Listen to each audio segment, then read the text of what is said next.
Povedzte mi, čo si predstavíte, keď počujete bývanie pre baníkov.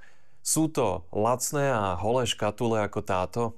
Pravdepodobne. Ale bol čas a miesto, kedy to tak nemuselo byť. Bývanie pre robotníkov môže byť postavené krásne a starostlivo voči svojim obyvateľom. Pozrite sa na toto miesto. Je to Nikišoviec v južnom Poľsku, ktorý bol dokončený v roku 1919. Navrhli ho Emil a Georg Zielmanovci a slúžil baníkom a zamestnancom miestnej bane Gíše.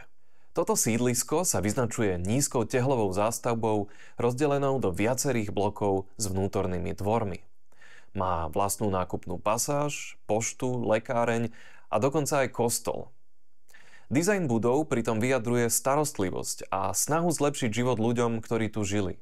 Budovy nie sú len utilitárne, majú tehlové ornamenty odlišujúce jednotlivé bloky, červeno zvýraznené okná a klenuté brány pri vstupoch do obytných blokov. Vďaka jeho jedinečnej atmosfére je dnes toto miesto obľúbené medzi mestskou triedou a je tiež destináciou pre turistov.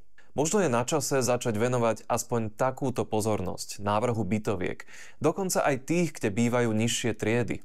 Pretože ak to bolo možné pred viac ako 100 rokmi, musí to byť možné aj dnes. Ak chcete vidieť viac obsahu o architektúre zameranej na človeka, dajte tomuto videu like a sledujte môj profil.